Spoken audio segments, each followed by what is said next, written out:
Hi friends, good morning. ഇന്ന് നമ്മൾ ശരാശരിയുമായിട്ട് ബന്ധപ്പെട്ട ഒരു ടിപ്സാണ് ഇന്നിവിടെ പ്രതിപാദിക്കുന്നത്.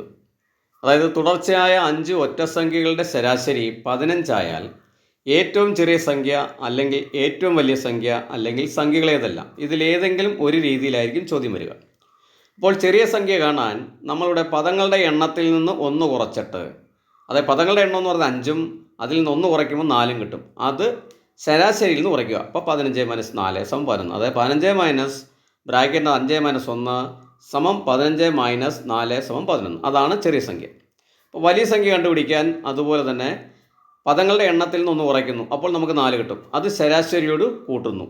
അതായത് 15 - 5 - 1 സമം 15 + 4 = 19. അടുത്തത് സംഖ്യകൾ എഴുതുക അല്ലെങ്കിൽ ശ്രേണി എഴുതുക എന്ന് പറഞ്ഞാൽ നമ്മളിവിടെ ഒന്നുകിൽ ചെറിയ സംഖ്യ കാണുക അല്ലെങ്കിൽ വലിയ സംഖ്യ കാണുക. ചെറിയ സംഖ്യ കണ്ടിട്ട് നമ്മൾ എഴുതി തുടങ്ങുക, മുകളിലോട്ട് എഴുതി തുടങ്ങുക, അല്ലെങ്കിൽ വലിയ സംഖ്യ കണ്ടിട്ട് വലുതിൽ നിന്ന് താഴോട്ട് നമ്മൾ എഴുതി തുടങ്ങുക. അപ്പോൾ ചെറിയ സംഖ്യ കണ്ടുപിടിക്കാനുള്ള ഒരു പൊതുരൂപം എന്ന് പറയുന്നത് ശരാശരി എന്ന് പറയുന്നത് എയും എൻ എന്ന് പറയുന്ന പദങ്ങളുടെ എണ്ണവുമാണ്. അപ്പോൾ എ മൈനസ് ബ്രാക്കറ്റിനകത്ത് n - 1 ബ്രാക്കറ്റ് ക്ലോസ്. വലിയ സംഖ്യ എന്ന് പറയുമ്പോൾ A plus bracket n - 1 bracket close.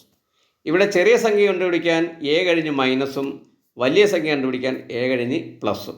അപ്പം ശരാശരിയിൽ നിന്ന് മൈനസ് ചെയ്യുമ്പോൾ നമുക്ക് ചെറിയ സംഖ്യ കിട്ടും, ശരാശരിയുടെ കൂടെ പ്ലസ് ചെയ്യുമ്പോൾ നമുക്ക് വലിയ സംഖ്യ കിട്ടും. അപ്പോൾ നമുക്ക് ഇന്നത്തെ ഈ ക്ലാസ് നിങ്ങൾക്ക് മനസ്സിലായി കാണും എന്ന് വിചാരിക്കുന്നു. തുടർന്നുള്ള ഇതുപോലുള്ള നല്ല ടിപ്സുകൾ കിട്ടാൻ വേണ്ടിയിട്ട് നമ്മുടെ ചാനൽ സബ്സ്ക്രൈബ് ചെയ്യുക, ലൈക്ക് ചെയ്യുക. ഓക്കെ, എല്ലാവർക്കും ക്ലാസ് ഇഷ്ടപ്പെട്ട് കാണുമെന്ന് വിചാരിക്കുന്നു. Thank you.